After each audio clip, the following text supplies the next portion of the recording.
This video demonstrates how to measure refractive index of a bulk material.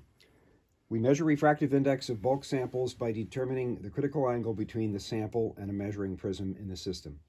The hardware that does this is shown in this diagram. We first bring the sample into intimate contact with the measuring prism by using a pneumatically operated coupling head. The prism and sample are mounted on a rotary table, and so we can change the angle of incidence of the laser light by turning the rotary table.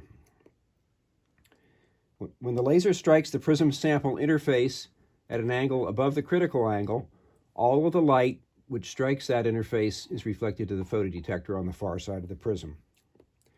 When the angle of incidence drops below the critical angle, some of the light gets refracted into the sample, and the light striking the photodetector drops. If we plot the intensity of the light reaching the photodetector against the angle of incidence, we get a curve that looks like this. And from the location of this sharp drop, the critical angle, we can determine the refractive index of the sample. We use a polarized laser, and the index is measured along a direction in the plane of the sample that is perpendicular to this drawing. So we're measuring the refractive index of the sample on this direction coming out of the drawing. So for birefringent samples, we can measure index along any direction in the plane of the sample simply by unclamping the sample from the prism and rotating it. In addition, with the TM option, we can change the polarization direction of the laser and also measure index perpendicular to the sample surface. So that would be this direction here. So in this way, we can measure index in all three directions, X, Y, and Z. As an example of how the system works, we'll measure the index of this rectangular piece of polymer cut from a beverage bottle. I'm going to load it into the system now and clamp it to the prism. And the prism is held in the jaws of this C-shaped clamp, so the prism is right there. The laser approaches the prism along this line here, and it then enters the prism, interacts with the prism sample interface, and is then reflected to the photodetector on the other side of the prism. The photodetector is over here. You can't see it very well. The angle of the rotary table is now above the critical angle, so no light is entering the sample, and all the light strikes the detector. But as we rotate the table through the critical angle, you can see some light is coupled into the sample. You can see the sample lighting up. And once we start to couple light into the sample, less of the light reaches the photodetector. With the sample oriented like this, the E field is vibrating vertically, and we're measuring index in a direction parallel to the surface of the sample along the short axis of the sample. But if I want to measure index in the long direction of the sample, I can just unclamp the sample, rotate it 90 degrees, and we'll then be measuring the refractive index along this vertical direction, the long axis of the sample. The system has three lasers, red, green, and blue, and if we measure at each of these wavelengths, we can make a Cauchy fit of index versus wavelength, and also determine Abbe numbers. Changing wavelengths is easy. Each laser has a mechanical block mounted on the outside of the enclosure, and you simply unblock the laser you want to use. As an example, I'm going to block the green laser that we've been using up to now, and I will then unblock the blue laser to make the first actual measurement. Here you can see the entire optical module. The on-off mechanical shutters for each laser are here, and you just rotate the shutter to turn on whatever wavelength you want to measure with. On the left side of the module is a simple toggle switch that actuates the coupling head. You push the switch down to clamp the sample to the prism, and you raise it to release the sample. A pressure regulator on the right side of the module can be used to control the coupling pressure. For flexible or very thin samples, you only need a low pressure, about 1.5 bar or 20 psi. For rigid samples, you may have to use more force to get good contact between the sample and the prism, from 2 to 4 bar or 30 to 60 psi. On the front of the optical module are 2 micrometers, and these are used to align the beam on the coupling prism. This micrometer moves the beam vertically, and this one moves the beam horizontally. There's a drawing on the top of the module that shows the correct position of the beam on the prism. The beam should be placed in the upper right corner of the prism, because with this alignment, the beam will strike the base of the prism at the place where the sample and prism are in most intimate contact. Returning to the control computer, I'll start an automatic measurement at the blue wavelength by clicking the measure button.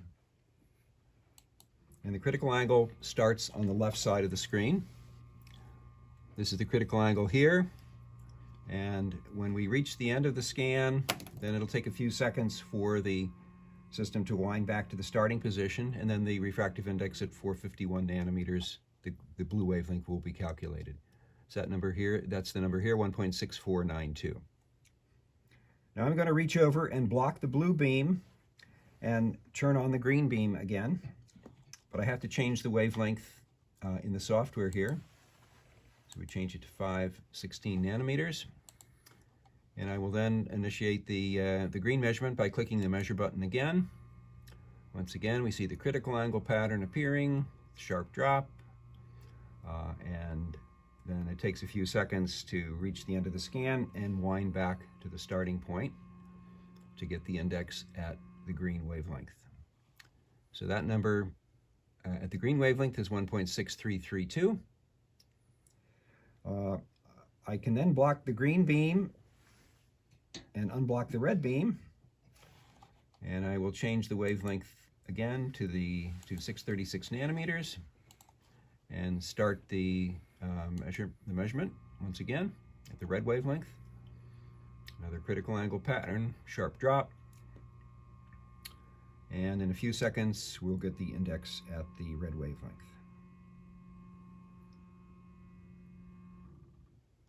So that number is 1.6170. I can now do a Cauchy fit by using these three measurements. I do that by clicking on the Tools, Cauchy fit to single measurement. You can see these are the measurements that I just made. And if I click the Fit Data button, I get the dispersion curve, the index versus wavelength curve for this sample. This is the equation of the curve here. This is the picture of the curve. This is the measured data, that the three wavelengths that went into the Cauchy fit. In some applications, Abbe number is important, and so the Abbe numbers, the D and E Abbe numbers, are shown here.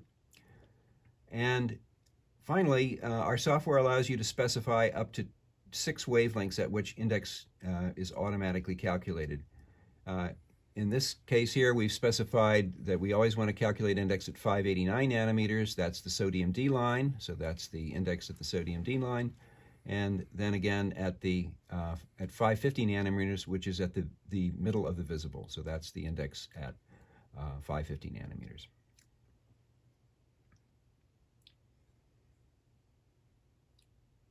You can see that the same type of measurement can be done on any bulk sample at a variety of wavelengths ranging from 405 to 1550 nanometers.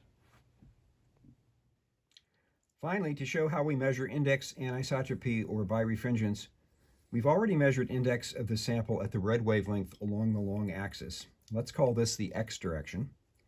I'm now going to unclamp the sample and rotate it 90 degrees about the coupling point and remeasure again, and we'll call this the Y direction.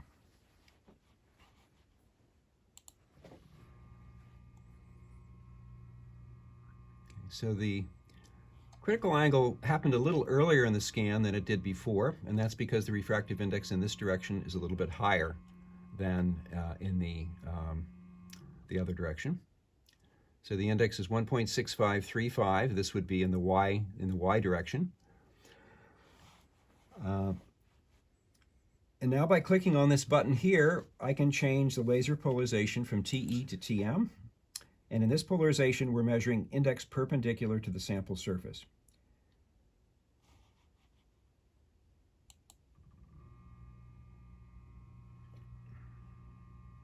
You can see that the critical angle happens much later in the curve, in the scan. And this is because this material is oriented PET, which is strongly birefringent, and the Z index is much lower than the X or Y indices. So this is the Z index here, it's 1.49.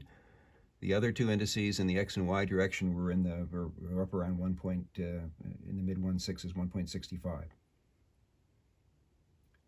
A good way to look at the birefringence data is to click on Tools, Measurement Statistics, and then this screen shows us all of the measurements that we have in memory that we've done so far. So this is the initial measurement we made at the blue wavelength. This is at the green. This is at the red.